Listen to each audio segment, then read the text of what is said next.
Hello बच्चों, कैसे हो सब। आज अपन जो है क्लास 8 का चैप्टर नंबर 11 पढ़ने वाले हैं, बल तथा दाब। ठीक है, तो बल के बारे में आज थोड़ा बहुत अपन डिस्कस करेंगे बेटा।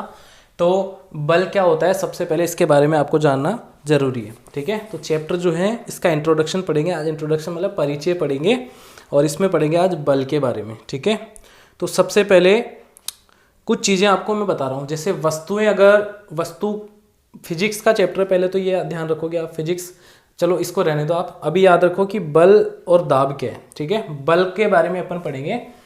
बल क्या है कि आप दैनिक जीवन में देखते हो कि वस्तुएं गति किस प्रकार से करती है। ठीक है, किस वजह से वस्तुएं गति कर रही हैं, किस वजह से वस्तु जो है गति करती वस्तुओं को अपन रोक सकते हैं।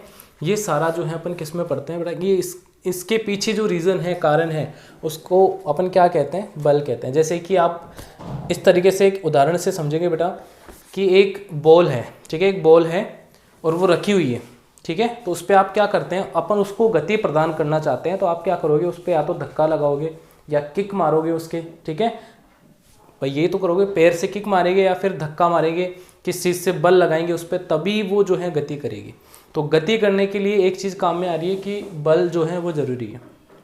ठीक है, बल क्या होता है इसके बारे में अभी और पढ़ेंगे आप। तो देखो यहाँ पे कुछ चीज़ें दे रखी है कि किसी फुटबॉल को गति प्रदान करने के लिए आप क्या कर सकते हैं, क्या करेंगे आप। ठीक है, फिर बोल रहा है किसी गतिशील गेंद को और अधिक तेज़ी से चलाने के लिए आप क्या करते हैं। तो और अधिक तेज़ी से चलाओगे तो क्या करना पड़ेगा, हमें बल लगाना पड़ेगा। किसी बॉल को रोकना है, चलती हुई बॉल को रोकना है तो भी आपको बल लगाना पड़ेगा। ठीक है, एक गोली या गोल रक्षक जो होता है गेंद को किस प्रकार रोकता है। हॉकी का खिलाड़ी हॉकी से प्रहार करके किसी गतिशील गेंद को दिशा की जो गतिशील गेंद है उसकी दिशा क्या कर सकता है, बदल सकता है। मतलब बल लगाकर अपन किसी रुकी हुई वस्तु में गति प्रदान कर सकते हैं या फिर चलती हुई वस्तु में और अधिक गति प्रदान उसको करवा सकते हैं। फिर अपन क्या कर सकते हैं, बल लगाकर किसी चलती हुई वस्तु को रोक भी सकते हैं। ठीक है, और क्या कर सकते हैं, तो बल लगाकर अपन जो है किसी वस्तु की दिशा में परिवर्तन भी कर सकते हैं और किसी वस्तु के आकार में भी परिवर्तन कर सकते हैं। तो इतनी बातें आप याद रखोगे बेटा कि बल क्या है। बल से अपन, बल की परिभाषा मैं आगे बताऊंगा, लेकिन अभी समझो कि किसी वस्तु की गति में परिवर्तन कर सकते हैं, किसी वस्तु की गतिशील अवस्था, कोई गति करती हुई वस्तु को रोक सकते हैं। गति का मतलब हो गया कि एक वस्तु चल रही है, उसको अपन गति कर रहे हैं, उसको अपन क्या बोल रहे हैं, गति कह रहे हैं। तो किसी चलती हुई वस्तु में या गति करती हुई वस्तु को रोक सकते हैं या फिर रुकी हुई वस्तु को अपन गति प्रदान कर सकते हैं। गति का मतलब हो गया उससे जो है चला सकते हैं अपन। तो ये गति प्रदान कर सकते हैं, उसके आकार में परिवर्तन कर सकते हैं। कैसे कि जैसे एक बॉल होती है, उसको आप दोनों हाथों से दबाते हो तो उसमें क्या होता है कि जैसे प्लास्टिक की बॉल होती है वो क्या हो जाती है, दब जाती है। तो आप बल के द्वारा किसी वस्तु के आकार में भी परिवर्तन कर सकते हो। फिर अपन बल से क्या कर सकते हैं, किसी वस्तु की दिशा में परिवर्तन भी कर सकते हैं। जैसे कि हॉकी से अपन क्या करते हैं, उस बॉल को जो है उसकी दिशा में परिवर्तन कर सकते हैं। तो इतनी चीज़ें, ये सारा कौन कर रहा है, बल की वजह से यह सारी चीज़ें होती हैं। ठीक है, तो बल क्या है, अपकर्षण और अभिकर्षण। ठीक है, देखो किसी चीज़ को उठाना, खोलना, बंद करना, ठोकर मारना, हिट करना, प्रहार करना, धक्का देना, खींचना आदि ऐसी क्रियाएं हैं जो प्राय कुछ कार्यों का वर्णन करने के लिए प्रयोग की जाती हैं। इनमें से प्रत्येक कार्य प्राय वस्तु की गति में किसी प्रकार का परिवर्तन लाने का प्रयास करता है। ठीक है, इनमें से प्रत्येक कार्य प्राय वस्तु की गति में किसी प्रकार का, मतलब ये जो सारे कार्य हैं ये क्या करते हैं, किसी वस्तु की जो है गति में क्या करते हैं, परिवर्तन लाते हैं। जैसे कि धक्का देना, खींचना, उठाना, खोलना, ये सारी जो हैं इन क्रियाएं, ये क्या दिखा रही हैं कि उस वस्तु में अपन क्या कर रहे हैं, परिवर्तन कर रहे हैं। ठीक है, तो ये देखो इसमें क्या है, तो क्या आपने ध्यान दिया कि इनमें से प्रत्येक कार्य को अभिकर्षण का मतलब होता है खींचना व अपकर्षण का मतलब होता है धक्का देना, अथवा दोनों के रूप में व्यक्त किया जा सकता है। तो विज्ञान में किसी वस्तु पर लगने वाले धक्के या खिंचाव को बल कहते हैं। तो किसी वस्तु पर लगने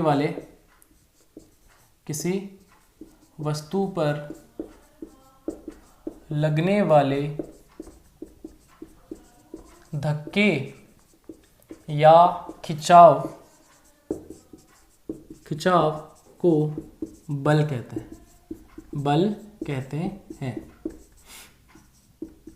ठीक है बेटा, तो ये आप याद रखोगे कि किसी वस्तु पर लगने वाले धक्के या खिंचाव को ही क्या कहते हैं, बल कहते हैं। ओके, या अभिकर्षण, खिंचाव को क्या बोलते हैं, अभिकर्षण, और धक्का लगाना क्या होता है, अपकर्षण।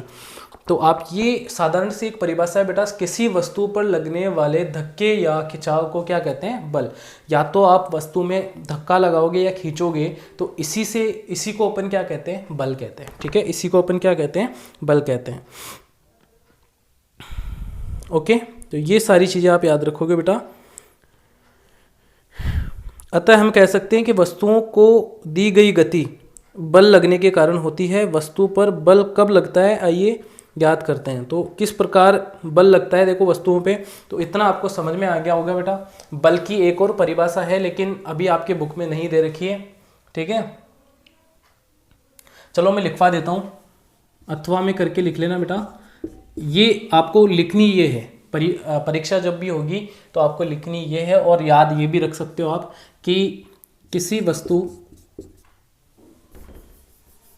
ऐसे लिख सकते हो आप, बल वह भौतिक कारक है,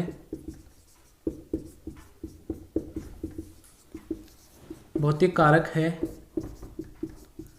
जो किसी वस्तु की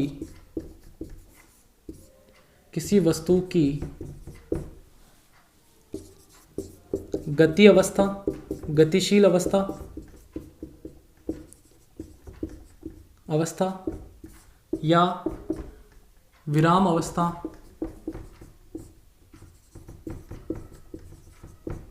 में परिवर्तन लाता है।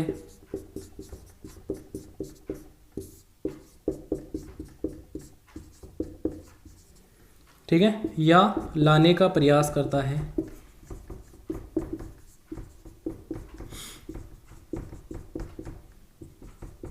ठीक है बेटा जी, तो बल के दो परिभाषा हो गई, किसी वस्तु पर लगने वाला धक्का या खिंचाव उसको बल कहते हैं, या बल वह भौतिक कारक है, एक ऐसा कारक है जो किसी वस्तु, कोई वस्तु का मतलब हो गया कि कुछ भी, जैसे बॉल हो गया, ठीक है, टेबल हो गई, कुर्सी हो गई, ये सारी चीज़ें वस्तु हैं। ठीक है, वस्तु की गतिशील अवस्था का मतलब हो गया कि वो गति कर रही है, वो चल रही है। जैसे साइकिल गति करती है ना, तो साइकिल चल रही है तो उसको अपन बोलते हैं गतिशील अवस्था। या विराम अवस्था का मतलब है कि वो रुकी हुई है। ठीक है, तो वस्तु की गतिशील अवस्था या विराम अवस्था में परिवर्तन लाता है या परिवर्तन लाने का प्रयास करता है। ठीक है, या तो उसमें परिवर्तन कर देगा या प्रयास करेगा, तो उसको अपन क्या कहते हैं, बल कहते हैं। ठीक है, तो ये इंट्रोडक्शन आई होप आपको समझ में आया बेटा। ठीक है, आशा करता हूँ मैं ये चीज़। बल अन्योन्य क्रिया के कारण लगता है। अन्योन्य क्रिया का मतलब क्या होता है कि बल के लिए दो वस्तुएं होना आवश्यक है। बल तभी लगेगा जब दो वस्तुएं होंगी। अगर मैं किसी बॉल के जो है धक्का लगा रहा हूँ या किसी टेबल के धक्का लगा रहा हूँ, तो एक तो मैं हूँ और एक क्या हो गई, टेबल, तो दो वस्तुएं होना जरूरी है। ठीक है, बल के लिए हमेशा दो वस्तुएं होना जरूरी है। तो टेबल हो गई और मैं, ये दोनों क्या हैं, वस्तुएं हैं, और मैं क्या कर रहा हूँ, उस टेबल पे धक्का लगा रहा हूँ। तो ये जो मैंने धक्का लगाया, तो ये मैं किस पे लगा रहा हूँ, टेबल पे लगा रहा हूँ, तो दो वस्तुएं होना जरूरी है बल के लिए। ठीक है, एक चीज़ मैं आपको बताता हूँ कि घर्षण जो है ना, वो भी बल है। घर्षण क्या होता है कि जैसे आप कार चल रही है, ठीक है, सड़क पे क्या कार चल रही है, और कार जो है अगर उसका एक्सीलेटर अपन ने छोड़ दिया, ब्रेक भी अपन नहीं लगा रहे, लेकिन फिर भी धीरे धीरे गाड़ी जो है रुक जाती है। ऐसा क्यों होता है, क्योंकि घर्षण जमीन और सड़क जो है उस पर, उसके टायरों को क्या कर रही है, रोकने का प्रयास कर रही है, यानी वहाँ पे भी बल लग रहा है। ठीक है, घर्षण बल जिसको बोलते हैं। आगे इसके बारे में और बताऊंगा मैं आपको, लेकिन बल जो है वो कौन कौन से प्रकार के होते हैं, क्या क्या होते हैं, और इसके बारे में डिटेल में अपन अगली क्लास में करेंगे। तो मिलते हैं अगली क्लास में। ठीक है, टेक केयर, बाय बाय। अन्योन्य क्रिया का मतलब है दो वस्तुएं होना आवश्यक है।